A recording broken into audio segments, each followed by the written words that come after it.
Hello, I'm Reverend Bird. Thank you for listening to the Devil You Know podcast. Okay. Short and sweet. Now let's hit. Let's punch him in the nuts. What do you got?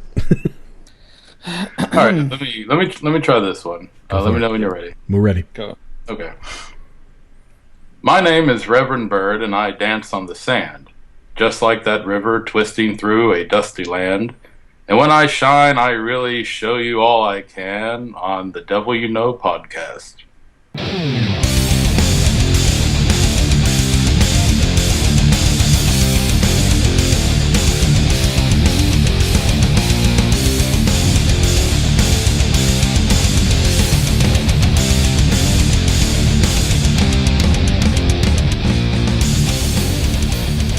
Hola, amigos satánicos. I'm gonna try something. Chinga tu madre. Each week. What's happening, man? Episode 23. How's it going? Yes. How you doing, Johnny? I'm good, man. You? Good. I got a couple beers in me. Sweet. Some food. I'm set. Spring break over there, man. You must be tattooing up the ass. Like literally. It's you must actually be tattooing a lot of asses. Well, not a whole lot of asses yet, but yeah, it's definitely good. Good things. Probably my best week ever will be this week. Nice. Quite literally, out of 20 years, this probably will be my best week ever. So yeah, it's been good. Got a lot of good feedback from the last show. How are you, by the way? Awesome. How's things and now that you're 3 hours behind me, it's got to have a heavy effect in your life, right? No, if anything, it affects you more. Oh yeah, it gets later for you. It's early. How's the here. show last night? Disturbed. That was sick. Yeah, we just kind of went at the last minute. Down with the sickness? Boom. Hell yeah, man. No, it was a great show. Great pyros. We showed up for. There's a bunch of bands. Like they started at 4:00. We didn't show up till like almost 9. Probably all the good ones were first, huh? Yeah, right. Of course. I think Atreyu was there, Wolf Mother, POD. We showed up at like maybe the last 5 or 6 songs of POD. Wow. Did you get saved at the end of their set? Yeah, right. Right on. So yeah, last week that was an interesting show. The circle of jerks. I liked it. That was cool. It was different. It was cool. It was off the top of the dome, just boom, and impromptu. Yeah. Had a interview. Of course, Fallout. Yeah, of course we had a guest. But it happens, and but it was cool that we picked it up and ran with it. Yeah, absolutely. I enjoyed that. It was different. I think at the end of it, to me, what I got a lot out of it was we don't always all get along. That's kind of been. I feel like that's been a prevailing theme ever since DC Conclave. Yeah. I mean, like it seems more prevalent, not just certain incidents that you were directly involved in, but I mean, I just mean in general. I feel like that's a speech that I hear more and more over the last year. Is right. And you figure kind of we get it, so it's like you hear it less and less. But but no, it still comes up. I think. Well, and of course, some of us, are still good at running our mouths every now and then, and sure are. I appreciated I appreciated Mosley coming on and saying his part. And he had some really good stuff to say. So yeah, when you listen back, and you listen few back dumb to things too, but I mean. That's the way it goes, Sorry, Bob, but no, I mean, I respect him. I respect him for what he said. Yeah. And how that played off. So I mean, it was good. At the end of the show, you look back at it and it was like that was actually really good. It was all in all, like collectively, it was a good thing. It was really funny and strange hearing the restraint in Robert Luthel's voice, because he just wanted to get, full bore on somebody. But it was good. I think, yeah, I agree. It was all good. We're hearing good things about it. So people are like, "Tell me when you're doing that again. I want to get in." So yeah, and I think part of the issue too is a lot of times if we get annoyed by somebody or we disagree with somebody, it's at the moment. And so, like, doing the show like we did last week, there wasn't anything like on the top of my mind going, here's what I don't like about this person or whatever, you know. Yeah, nothing Like was that wasn't an issue. premeditated. Yeah. So like I mean like you know, it wasn't like a big deal. I think maybe that's what we should do. We should wait till two people are having an all-out brawl online and then start recording. Get them on right away. I have to think that one through. I'm not quite sure if that could be good, but somehow that might shine a negative light on COS. But yeah, we don't want to do that. Yeah, I mean, nature took its course on that, and I for all in all, it was good. Yeah, but I like do I said, enjoy at the end of the day, we all have plenty of respect for each other. So yeah, and or less of it. Who knows? Whatever. But I do enjoy the whole get on here, you know, what chaps your ass type of thing, and it was good hearing a wide variety of issues, you know, across the spectrum. Yeah. So it was pretty cool. We know that Milton is bisexual and he stands up for women's booby rights in public. We know Alder is having a racial tension issue in his college. Overrun by Black Vikings. Yeah. Okay. Something like that. I don't know. Right. And we know that Moses is an admitted dick. And, you know, it's all good. And Ophelia's a porn star. Yeah. So, yeah, what did she say? She'll suck a dick for half off of a pinball machine? Well, she said that hit the you cutting room cut floor. That part out, didn't you? I did. I cut that part out. Does that mean you're cutting this part out? No, but it's okay. For those of you who didn't get to hear that part, I guess you're just gonna have to imagine. We're gonna put together a whole show where it's just the cutting room floor of different episodes, and everything's gonna be bleeped out anyway that you're not supposed to hear. So it's just gonna be beep, beep. That's it. That was a great show, dude. But yeah. Speaking of great show, let's get on with this one. All right, sounds good. Cool.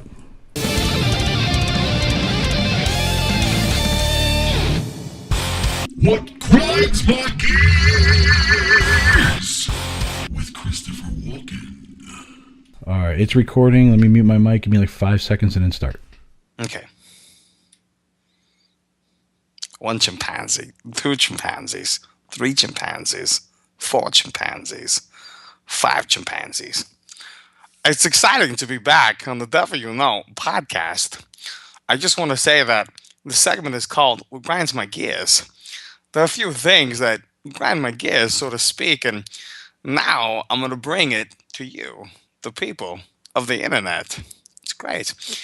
First of all, what really grinds my gears is I can never find the droids I'm looking for. Some old man waves his hand, and I forget what I'm doing, and then pretty soon the droids are gone. It's clear to me now that the bastard that brought them took them away. Another thing that grinds my gears is this political circus we have now. The horses versus the elephants. Now let's talk about our candidates. We have the orangutan, Mr. Trump himself. It's crazy. What grinds my gears is everything he says is a lie. Even the lies he lies about. And then we have ferret-faced Ted Cruz. I can't trust the guy. He shut down the government. He's Canadian. And then we have the preschool teacher, Mr. Kasich. I don't know if he's here or he's not, or he's just up there blabbering. It's weird.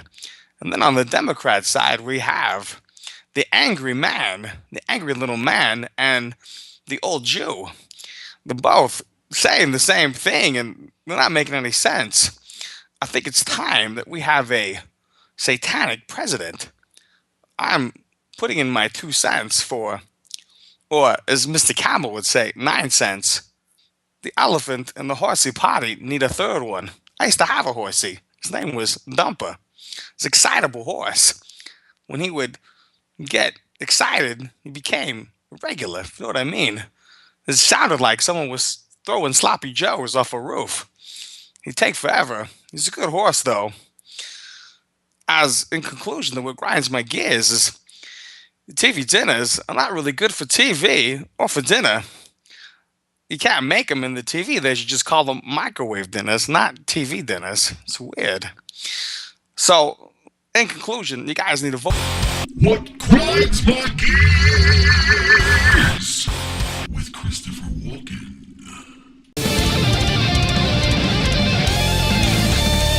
Are you a decadent? Not the fruit of experience, but experience itself is the end. Walter Pater. The slogan "Art for Art's sake" refers to the idea that art does not have to be in service to any moral, political, or religious idea, but that it can exist for the sake of itself, to be nothing more than aesthetically pleasing or an expression of the artist. In this episode of Decadent, I'd like to take that philosophical musing and apply it to pursuing the interest for the sake of itself, to not justifying every action morally or in the service of a higher ideal. It seems that before people explore a hobby or interest, many of them attempt to justify why they should. That behavior lends itself to one of three outcomes. You do it and feel morally superior, or you talk yourself out of it. Even the first outcome I take issue with regarding hobbies and interests, due to one pursuing something out of service to an ideal instead of just pursuing an interest because it interests them. More to the point, though, it is feeling superior due to a moral justification, or talking yourself out of an interest, that I find to be a problem. The act of rationalizing the interest. I specifically state hobby or interest because decisions and the process by which we come to choose to act should be an internal conversation and not just doing it for the sake of doing it. I'm discussing interests and hobbies, skills and creative projects, not mindlessness and not irresponsible action.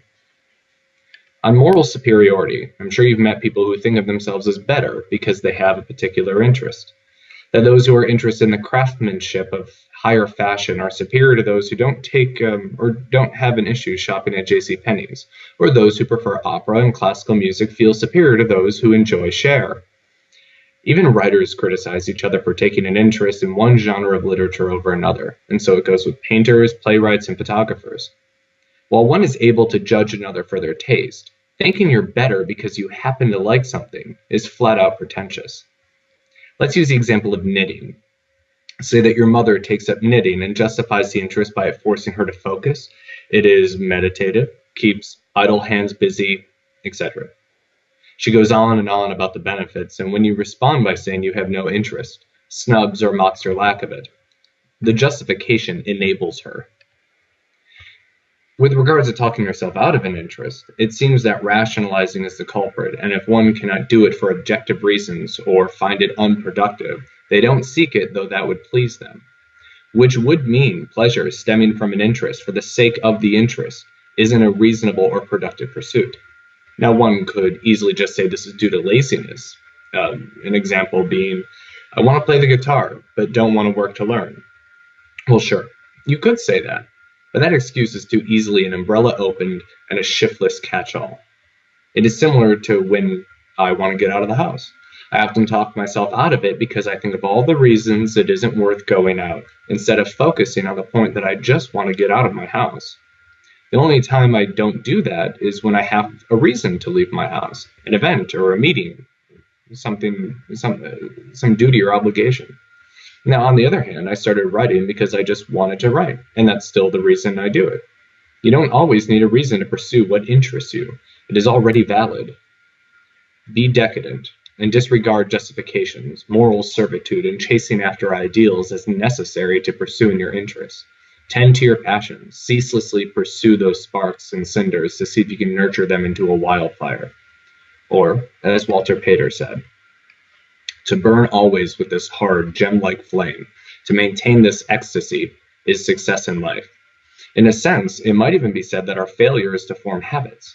For, after all, habit is relative to a stereotyped world, and meantime it is only the roughness of the eye that makes two persons, things, situations seem alike.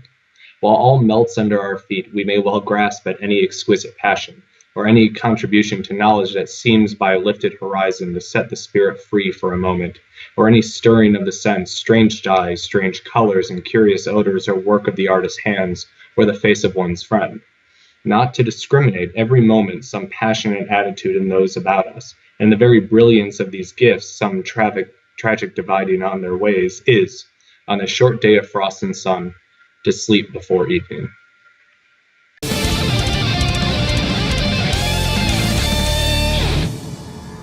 Infernal Link magazine is a quarterly magazine focused on publishing extremely dark and sexually charged fiction and poetry. In addition to our violently erotic fictional offerings, we have interviews and a regular music column written by Dave, the Dave Lipscomb, that explore and expose the reader to artists and acts of a diabolically sinful nature. This magazine is not for the faint of heart or prudish.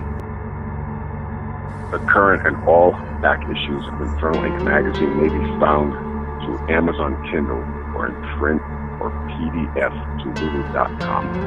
For more information about Infernal Ink, as well as Hydra M Star and Dave Lipscomb's other publications, can be found through HydraMStar.com, Facebook.com Infernal Ink magazine, or the Babel's Gallery on Facebook.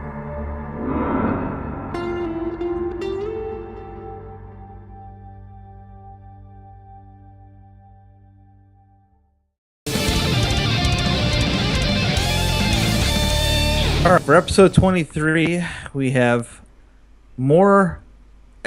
I think one of the things I really love about this is that we talked to so many amazing artists, and we got a great one today. Oh, yeah. We have with us Warlock, William Butler of the Church of Satan, everyone.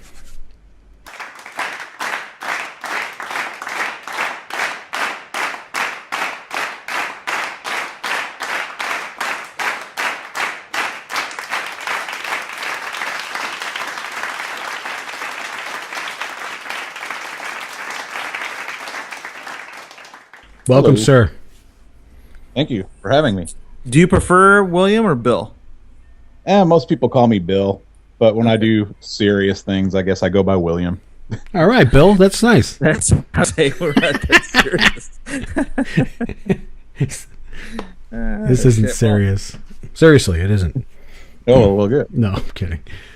Well, I've got to meet you in person a couple times, and I got to say that number one, I mean, it's great to have you on the show, but I think one of the things I always love watching all of your Facebook posts is always going to be something cool. It's either going to be some awesome art you did, or something that makes my skin crawl, or G.I. Joe. So that's pretty damn cool, and some ninja shit too. Yeah, well, Ninja shit. Yeah, I tend to have one or two hobbies, and that's how I entertain myself. So who knows what I'll be getting into at any given time. Right on. So then, are you would you call yourself a collector?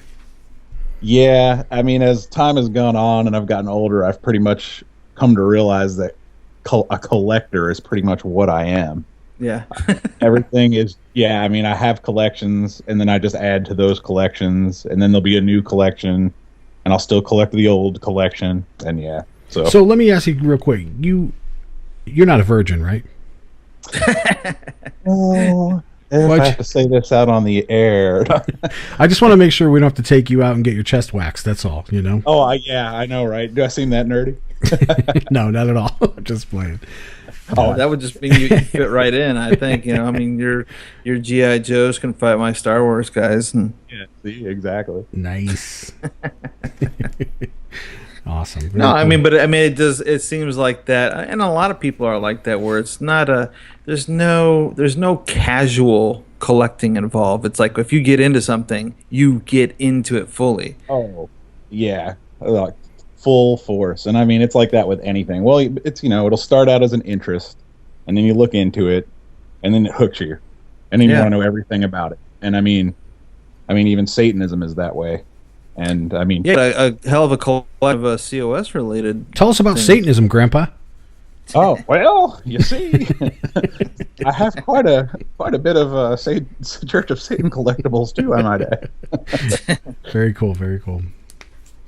I met you. We met in DC, Bill. You are a big boy. Yeah. I wasn't. I don't mean that in a what a big weird like thing me. to I'm say. talking about not like. Yeah, he's just I an get enormous man. He's just very like. Do you have Viking in you? I may. I'm not really sure. Would you like but to? yeah, No, I'm a bigger dude. yeah, definitely. But it's just This is weird. a weird thing to start off with. Well, let's do it.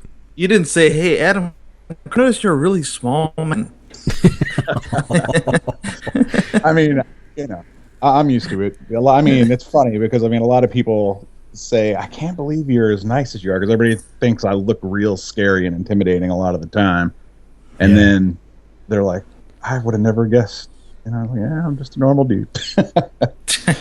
But right on. Yeah, you look at the type that wants to take over a kingdom. You know what I mean? Oh no, I get it. Yeah, it's well, you know, or unleash the spiders on them. Yeah, exactly. So how did you get into that? Into the whole spider thing? See, and same thing, just like any other of my interests. Yeah. I around here we have brown recluse spiders. Oh, and tasty. And people, you know, talk about them a lot, and there's like a lot of urban legend that goes along with that. But then I was like, I don't know exactly what that is. So I kind of would look at spiders and be like, I don't know what that is. And then one day at work, there was a black widow in the doorway, and I knew those were in this area too, but I'd never seen one in my whole life. Now, when you say this area, where's that? Oh, I'm sorry. It's in the like Louisville, Kentucky area. I mean, it's actually Indiana, but it's like right across the bridge. So yeah. What? I'm not there now, but I am a. What? What? Twat? Take 3? Yeah. It broke up. Just go ahead. I said I'm not there now. I'm a Hoosier. Oh, okay. Exactly.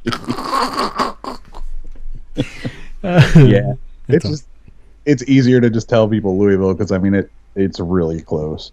I used to do that when I lived in Northwest Indiana. I always in fact, I still say that. I'm from Chicago. Oh right, yeah, no, exactly. Because I mean, people know where that is. I know exactly what you mean. I think we actually talked about that in Florida. Yeah. So that's what got you interested in spiders? Is just come across them?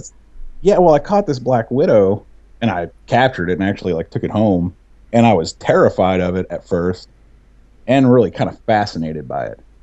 So then I like started taking pictures of it, and then I was like, well, I wonder what's in my, around my backyard. So I went out and found other spiders that were just around the yard, and I took pictures of it, and then I started trying to study to see what they were. And then I found out that to me it was like kind of fun to just like look for them and hunt for them and then take these pictures. So as I went with it, I decided to get some nice camera equipment, and just like anything else, I went full bore in it. So then I'm like studying and figuring all this out and like hunting for stuff I know is around that I hadn't seen yet. And then I ended up getting a lot of pictures that looked decent. So I just made a website to put them up so people could see them. And then I bought like one tarantula to take a picture of. Then I started to find out about all these different colors and types. And then next thing you know, I'm hooked on tarantulas, and hey, another collection, but it's creepy spiders this time, Damn. So yeah, that's what started all of that. It was just like a mild interest that just blew up into a hobby. Yeah, when you think of spiders and things like that, I mean, there's some people out there that are deathly afraid of those things. Oh, and I mean, I get it. It's kind of odd because, reading what I read, they're a lot less intimidating than you would ever think. Now, there are some like nasty tarantulas that can like send you to the hospital. I get that. But like most of the stuff in America isn't gonna, you have no worries. And a lot of people think they get bit by spiders, but they didn't see it bite them, so they don't really know. Yeah. So, I saw a video of a couple spiders like crawling out of people's ears or nose or mouth in the middle of the night. It's kind of gross. Yeah. Well, they do crawl around, so they, what I mean, like I've always had my issue with them, but I'm not the kind of like, if I see one crawling up the wall, I'll just sit there and watch it, But if it's on me, if somebody puts a spider on me, they're going down. I'm gonna stab them in the face. Well, I get it. I mean, like I'll save the spiders, but I mean, like if a mosquito's on me, it's dead. I get it. But I mean, there's a lot worse things to be scared of, I think, for people than spiders. But I know it's a legitimate fear for a lot of people. Yeah, it is. It's something about the crawling motion and multiple legs, I guess. I don't know. Yeah. Well, that, and then they do have venom, and then the fact that they can creep and crawl when you don't even know it. I think that really tends to get to people. Yeah, definitely. I mean, like I don't have an issue with snakes at all, and plenty of those have venom, and they don't really scare me at all. But I don't know, Right. some spiders. Well, that's the thing. People are always like, "How do you mess with those things?" And I'm like, "Well, I can probably kill it before it gets to me." But I mean, like a snake can lunge at you, and you're done for if it's a certain type of snake. Right. Well, Bill, let me ask you this because I'm from Connecticut, and when we were growing up, we had a lot of because you might know this, we had a lot of what's called daddy long legs. Right. And they get cluster up. They get like hundreds and hundreds of them in a cluster. And they used to be in our basement. They never would come in the house, but they were like down in our. We had this old crazy basement. But anyway, I heard that those spiders are like highly deadly to humans. But the thing is that they just can't pierce our skin. Oh my God, you are asking the right guy about this. Yeah. Is that true? No, it's not true at all. It's a fuckers. Complete. I remember urban hearing that legend. too. Yeah. And well, this is the trick. The things that you're talking about that we call daddy long legs aren't spiders. Really? Yeah, they're arachnids, but they're not like true spiders. Those things don't have fangs. They're just like one body segment, like a circle with a bunch of legs, like 8 legs. Yeah. And yeah, they gather together like that, and like when you're a kid, you play with them because they're fun and all over the place, and yeah, they're not spiders at all, so they can't hurt you because they can't even bite you, and they like live off of like vegetation. Now here's where the story gets tricky. In Europe, there's a certain spider that has long legs called a cellar spider. And you've probably seen them too because they're like real translucent yellow and they have real long legs. Usually like in your garage and they just kind of hang in webs there. But you would notice because they're real thin and long like that. And in Europe, they call those a daddy long legs, and those are spiders. But the same thing, they're not harmful to humans. As a matter of fact, they like destroy a lot of pests. But their legs are so long that they're one of the few spiders that can kill a black widow, because they hold them away with their legs. And then people just assume, well, that can kill a black widow. It's got to be worse than Black Widow. Right. Yeah. And that's how that whole thing got started. No so shit. then when that kind of got to being over here, people thought that those little things that you're talking about were either way, it's not true, But the nickname of the species gets crossed over there, and yeah. Well, I wish you told me that 32 years ago, dude. When you were killing them all. He's on a personal vendetta against Daddy Longlegs. Yeah, no, Those you're bastards. good, man. Yeah. They're not going to get you. Well, like here we have nothing. It's like you think Arizona is kind of like, people say it's like Australia, but it's I've never seen anything. Marlene saw a snake for the first time in 20 years, like on a hike, and I saw that. That was a rattlesnake that she took a picture of. Yeah, she's really close to it. Wasn't that sexy? Yeah. But I'm like, what the fuck? I mean, that's the first time she's ever seen one. I've seen a scorpion once. That was it. Once. Because I know some of the scorpions in this country are pretty bad, but yeah, but I mean here, if you're near mountains, which we're not, we're kind of like in a suburban. Or probably not so bad. Yeah, it's all these houses. I think my house was built in '94, so there's nothing here. We don't have spiders or nothing. There's like not a bug in our place. It's awesome. Oh, yeah, no, that is good because mosquitoes suck and so do fleas. No, but there's mosquitoes like sometimes, and then in the summer, ants will start up, but we just get those little traps and they're all dead. Those you can fuckers. put those. They take the food back to the queen and kill that bitch. But so yeah, but it lasts about 2 days and they're gone. But that's about it. No, nothing crawling around, which is good for me. Oh yeah. Now, like I said, when I found that black widow, I mean, it was intimidating, and I was scared of it. I mean, like it would make me sweat when I would mess with it. Yeah. But now, I've gotten so used to that kind of stuff, and it doesn't faze me anymore. I know what's what, and I've been so around. How do you kill a black widow? 12 gauge? You can, or you can be nuke it from orbit. You can be the kind of idiot that I am, and like put him in a jar and keep him in your house. Oh boy. Well, you know what? Yeah. I think there's a value to that kind of educational. Like, I'm sure you guys maybe you've seen the commercial. I think it's some kind of website design or something like that. But these ladies are playing with these fucking centipedes that give me the willies and shit. But there's an aspect to that when it's done right in education. Like I still wouldn't be ready to have it crawling on me, but maybe from 5 feet away, tell me about it, and I might be interested in learning about it. You know. Well, it's funny that you mentioned that. I don't do it often because I don't really advertise it, but if people ask, I do.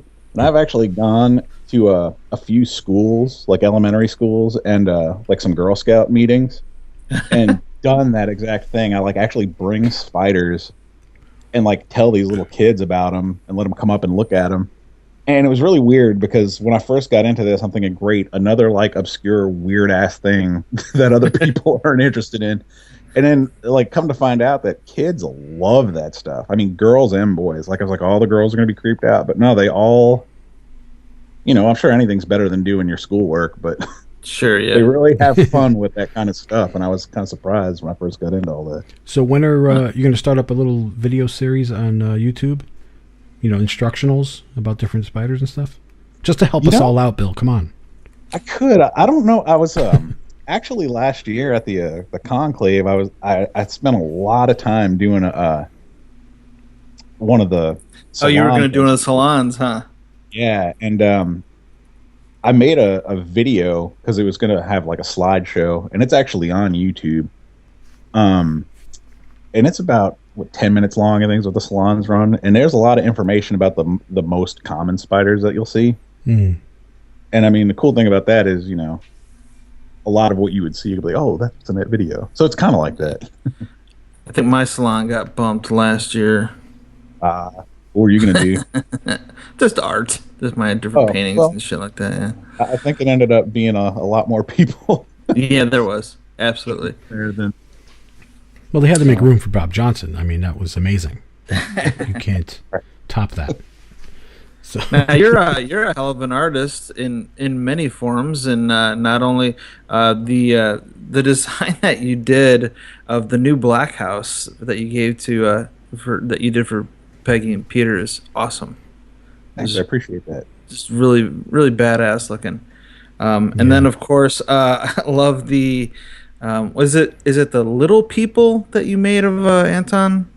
Yes, the Fisher Price people. Yeah. Tell us about that a little bit. That's fairly recent. I did that in this last year. When I'm out doing my nerdy toy collecting, because I don't just collect Cobra, I collect pretty much a lot of 70s, 80s stuff. You have a Stretch Armstrong? I don't have a Stretch Armstrong. Fuck, all right. Those are harder to find because Evel Knievel? They dry rot. No, I mostly do like the sci-fi action figure stuff. Oh, okay.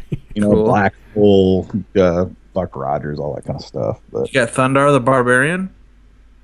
They never. Somebody asked me about that the other day. They never made a Thundar toy.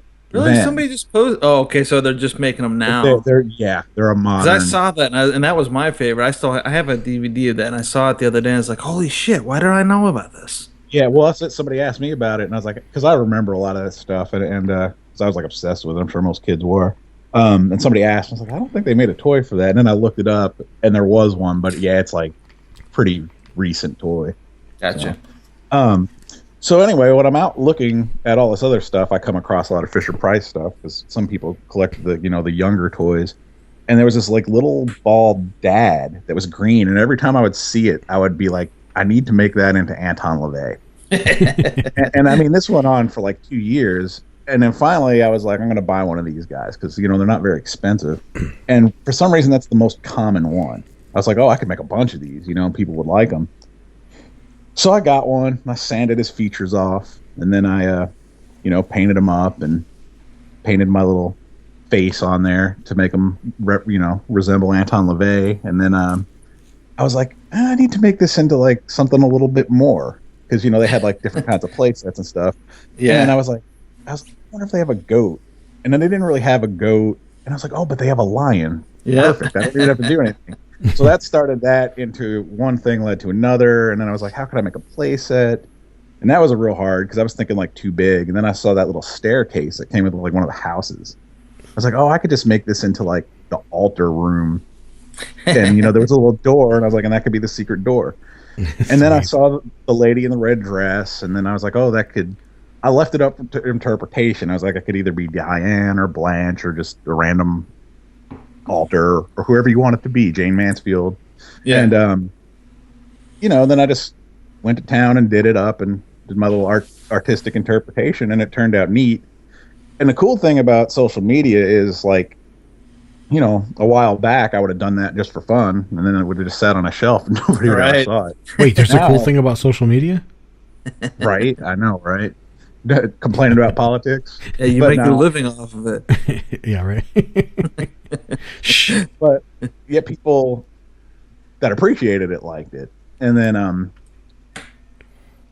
Peggy Nadramia said I should do a little video, just to show it. And I think too big when I think of dumb things like that. So I'm like, oh, I'm gonna make like some artistic little video. And, I'd made that little animated thing with the Anton LaVey playing Satan Takes a Holiday, and and then I forgot I actually made the mock boxes in Photoshop too to make it look like it was a real toy. Sweet. And and I tied little strings on them, and it looks like stop motion animation, but I'm really just like pulling them.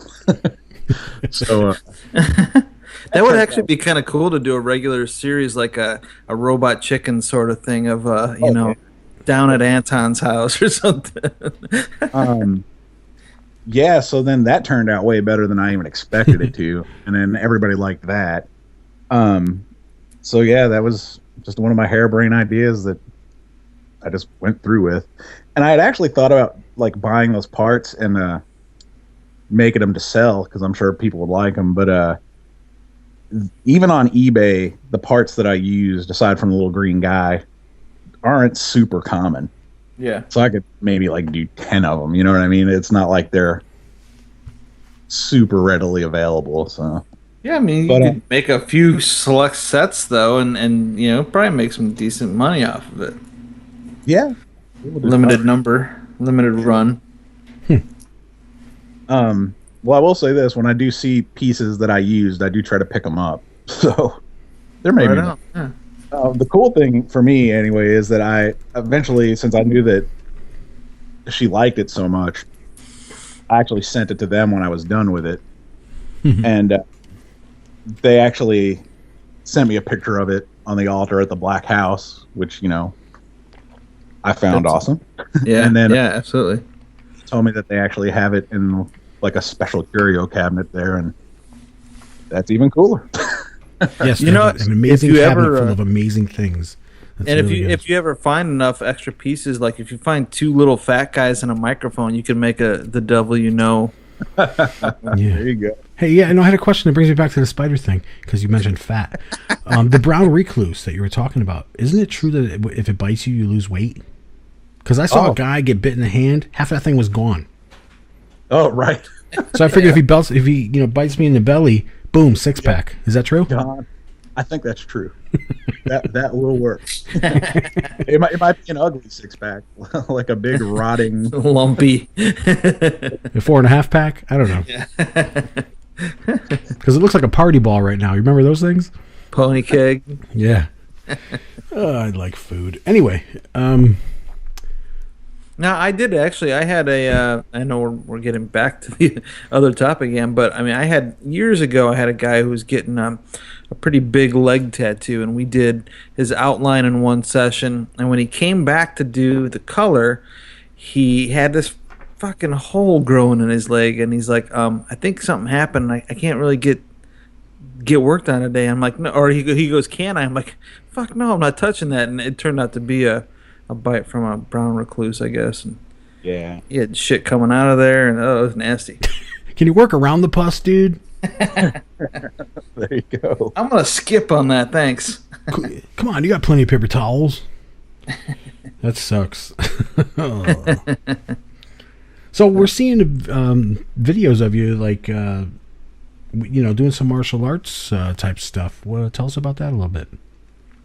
Well, martial arts, along with many of my other obsessions, has been kind of a lifelong thing. Yeah. Like when I was young, I was always obsessed with karate and the TV show Kung Fu and ninjas.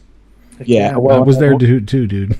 It's craze started in the 80s. Yeah, I mean, I was all in. And but I didn't grow up necessarily very wealthy, so I didn't have like the means. I was like, oh, can I take karate classes? Well, no, So, and I liked it so much that when I was, working for myself, which I started pretty young, like 15, I decided I'm going to pay for this because it's something I really want to do. And so I started when I was like 18, and then I took Shotokan karate, and I did that for a long time, like all the way, and it was on and off because I like did a lot of music stuff, so I had to like flip flop my hobbies at certain points, depending on how time consuming they were, and so I stuck with Shotokan for a long time, and I got pretty high ranking in it, and that was just my go-to one, my traditional one. Then I'd fold in all sorts of the other stuff because like when I got in my 30s, I became obsessed with Shaolin Kung Fu. Yep. And I learned I would actually order these DVDs from China that I couldn't even understand before, they weren't in English, but they were the actual monks from the Shaolin Temple. Right. And I would just learn these weapon forms by and they're like watching. Qing Dao Ha, and you're like, fuck yeah, dude. Oh. Yeah, no, I can't. It's funny because you listen to Japanese and there's a flow and you can kind of understand it. Yeah, Chinese is tough, but I wasn't trying to do the language. I was just trying to learn the movements, and I learned all kinds of like 3-sectional staff and chain whips and Quan Dao, and I just love that stuff. I love watching it. It's one of those things. It's just like now that martial arts has kind of got into the whole MMA aspect of it, which I enjoy too. Yeah, like a lot of people don't care about the art stuff, but I like the forms and the stuff that bores other people. I like it too. You know what I mean? Yeah, absolutely. Well, that seems almost like it's kind of that next generational thing where, they want to have all their favorite parts right away handed to them, and they don't want to take the time to really study and learn and respect the history of it. Oh, and it's just like it's been like that for a long time for like somebody like me that like grabs and gravitates from all of the stuff and enjoys all of it. Your karate teachers will always be like, "Oh, kung fu's just flashy," and everybody's got something bad to say about something else. And then that's the art part of it. I mean, that's like we the guy I work with, we kind of talk about this with tattooing a lot. Like where young people come in, they don't want to learn like you can watch it on Ink Master. They don't want to learn how to build machines, and they don't want to learn what the history of it and stuff. And it seems the same with martial arts. Like they want to take the art out of it, and they just want I just want to know how to put someone in a chokehold and take them down, and exactly like that. And that's what I was gonna say. Like MMA, like Joe Rogan said. I saw him on a thing talking about how like all that kung fu and that karate and stuff. It's just fairy tales and it doesn't work. We've proven what works and blah blah blah. And I mean, there's no doubt that like jiu-jitsu and Muay Thai and all that is good, but it's like take one of your MMA fighters and put him in there with one of those Krav Maga guys from Israel, and they'll poke their eyes out. You know what I mean? It's a sport, and there are good aspects to all of it, and it just when you're in your little sports context, there are certain rules where you can't do certain things, and right on, man. It's silly. But I've always been obsessed with that stuff. Yeah, me too. I'm just a lot lazier now. No, that's really cool. So let's talk to you about Satanism, man. What was it like growing up in your house before you got hooked on Satanism? What was your family like? It's not like hooked on phonics. No, hooked on Satanism is totally different. I mean, when I was real young, I lived with my mother and my grandparents, and it was pretty lax religiously, and it didn't get talked about. I knew about the certain things, and at a certain point, my mom got involved in Catholicism. So then I ended up kind of being raised Catholic, and we would watch like all the movies. But it's funny because I still like a lot of the Catholic stuff, like the art and the churches, and sure, yeah. I mean, it's still interesting to me, but I obviously believe that kind of stuff, but the history of it is so intense that it just, Yeah. you know. So, and then anyway, yeah, she was raised Catholic or raising me Catholic, and, you know, I made communion and stuff, but it wasn't, I don't know how to say it. It wasn't like that strict old school Catholicism. Right. You know, it was more of the Jesus is a hippie Catholicism. You know what I mean? Like, love everybody, be nice. Yeah. You know what I mean? And you know, you got to ask forgiveness if you do wrong things, but it wasn't heavy-handed, I guess is what I'm looking for. And you know, and then, you know, my mom married a stepdad, and all that was kind of like bad news, and it left me in a odd place until, you know, basically I was on my own when I was older. But it's funny because I think about it all the time, like how I got interested in Satanism, and it's almost like a lifelong thing, and it might be this way for others, but when I was a kid, you know, I was like interested in what I liked and what was weird. Right. And like, I loved the dinosaurs, and I loved the bugs, and I think now, I was thinking about this earlier actually, Scooby-Doo might have been the gateway to Satan. Everything in there is stuff that I loved, you know, and there would be like ghosts and monsters and witch doctors and mummies. Always a guy in a mask. Yeah, so it was like all this, I liked that kind of stuff, and it appealed to me, you know. It wasn't like and then as life went on, my mom would, you know, tell me the devil stories to scare me. But the thing was, I was like intrigued by him. I'm like, wait, this guy can come in the form of whatever he wants and like try to tell me to do stuff. That's so And metal. what? Yeah, I mean, and I would just be intrigued by these stories. And then like when they would tell Bible stories and they would talk about the devil, that's what I wanted to hear about. And it was almost like I saw it as just like another Scooby-Doo character that was awesome. You know what I mean? Like, as far as like a mythology, it was just like another monster character that appealed to me. And then I'm going way back now. I've thought about this way too much. But you know, and I had always, and then my mom, of course, at a very young age, told me that there was an existence of a Satan Bible. And I was like, really? And she would tell me these stories to try to scare me. And, you know, she would tell me Ouija board stories. And Oh, yeah. but they were things that I wanted to hear more about. It didn't scare me. You know what I mean? And then, you know, when I got into, you know, and I like a lot of people my age, I got Kiss records when I was very young. Knights Like in Satan's service. Well, you know, obviously my parents weren't too worried about that because I don't guess the Satanic Panic hadn't started yet. Because in the 70s, I think I was like 6 when I got my first Kiss record. Oh, my parents thought that's what that actually stood for. So that's how Dorian fell in love with Motley Crue. Yeah. I could see that. And the thing was, it was the same thing. Obviously, at 6, I wasn't interested in what Kiss sounded like. They were more monsters. Yeah, they were cool. You know, it was it was that whole appeal, and that kind of thing always had an appeal to me, which, in retrospect, you know, I think is the same thing with like Satanism and the occult and stuff is manifested that way. But you know, when like middle school was getting ready to end, and I discovered Slayer, which like was like, oh, I can't listen to Kiss anymore because like this is the real deal. That's Kiss. You know what I mean? And I mean, it's funny because I think about like all these things that they told you to stay away from because it means your kid's into Satanism. It's almost like it's true, but not in a way that it's bringing you to it. That you are already interested in things like that, so you're drawn to it. Right. You know, like the dragons and the mythology in it. I was never a big D&D person, but it's the same kind of.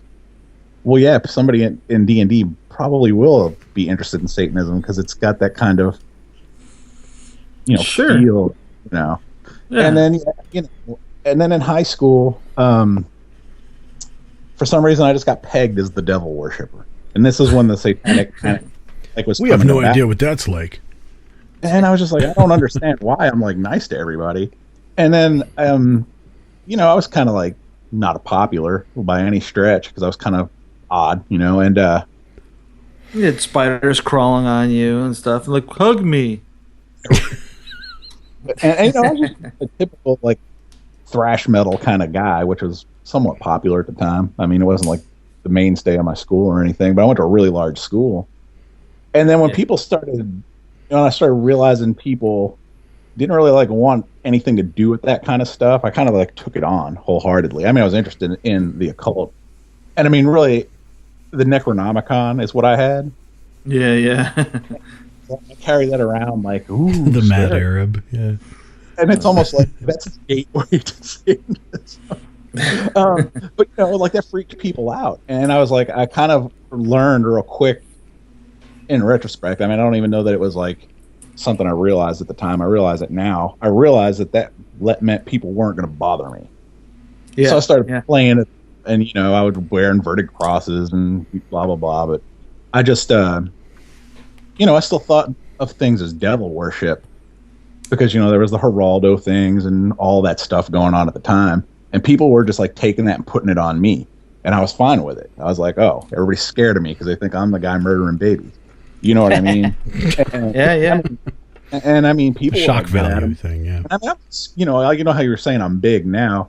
I mean, a lot of that happened because of martial arts and working out and stuff. But I was skinny then, and I mean, people would just like get out of my way. Like they didn't want anything to do with me, And so eventually, as all of that kind of built up, I wanted to read the Satanic Bible but it was like not really available.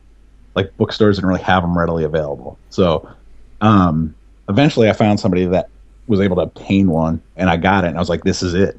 I'm all in, man. And, I sat down in study hall. This was actually at school.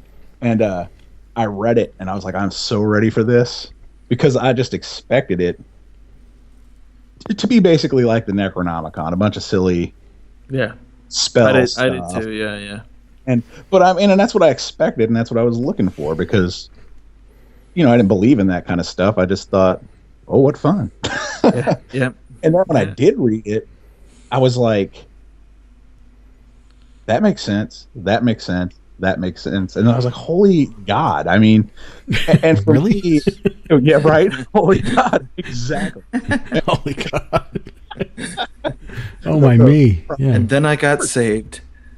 And then I was saved. But, it's like they say it was like a realization, but it really was that because, I was an alienated kind of to myself and kind of a dark place with, like my home going ons and everything. And it was just like, it lets you know that a lot of what you thought didn't mean you were weird or insane. You know what I mean? It was just like, it just lets you know that there were other people like you. And then the fact of the matter that the subject matter was what I was interested in too. It was just like a whole package. Right. It was like, here's this like a cult thing that has stuff very based in reality. And especially then, like I think nowadays people are exposed to a lot more. Sure. So they can take in a lot more angles. But back then everything was very stale and in a certain way. And if you were outside of that box, you felt alienated, really. Yeah. But like even now, alienated kids hang out with other alienated kids. You know what I mean? It's there's a lot of outlets. It's a group of alienated kids. Wait, what? Yeah. So, wow. It's emo Facebook. So how old were you when you finally read the Satanic Bible? Oh, it was probably like 17 when I finally got my hands on that, like the actual Satanic Bible. Okay. Did your parents find out about that? All through high school, like I said, I played that whole shtick. So I was like, I was, a metal guy. So I was like all black, long hair, inverted cross necklaces, listening to like Slayer and thrash metal bands. And, so the look and everything, not as like an actual religion, Right. They didn't find out until like in my 20s, because basically when I read that, it didn't take me very long to be like, oh, I connect with this. And then when I got out on my own when I was about 19, and then I always have a hard time with this, and I wish I had written it down at the time. But as soon as I was able to scrounge up enough money to, become a member, because when you're a kid, you're just starting. I can't remember if it was 92 or 94. It was between that time, I think, when I actually joined the Church of Satan. And I respect my mom enough to where that was kind of a big deal. I was like, I don't want to tell her this is going to break her heart. Even Sure. It wasn't a big shock because I had like black candles everywhere, and the paraphernalia or whatever you want to, the items, and when I finally told her about it, she just whatever. she wasn't too mean because I don't know, whatever her reasoning. Cool. Right on, man. Yeah, we ask this of all our guests. What does Satan mean to you? Well, that's another one I've thought of quite a bit. And I would just have to say, I guess, since we've talked so much about collections, Satan to me is basically everything that I collect to make one singular part of myself. It's like everything that I take from somewhere and add it to the other things that I've already taken and added to become the whole of what I am.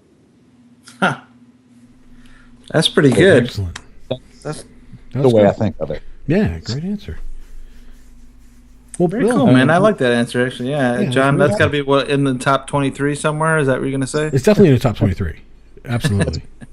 Well, I kind of saw it as that's the way Anton LaVey did his philosophy, too. And I think that's what appealed to me about it, You could just pick and choose and make it what you want. Awesome. Right on, man. Well, Bill Butler, we would like to thank you for coming on, man. You are now a devil we know, and thank you. Absolutely, man. It was very interesting, dude, and glad you could be on here. And you got to learn how to use Skype. Yeah, I know. That's great. All right, until next time, hail Satan. Hail Satan. Hail Satan. Thank you for listening to another episode of The Devil You Know podcast. This was episode 23! And we would like to thank our guest, Butler! And we'd like to thank you all for listening. Wait, you spelled it wrong, dude. It's listening. All for listening to this episode. Remember when we had a funny part in the beginning? That was a real riot. Yes.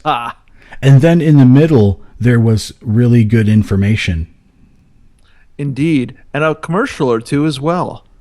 Right. And then toward the end, we really had a blast. It was the best time I've had all day. Thank you once again. And hail Satan. Hail Satan.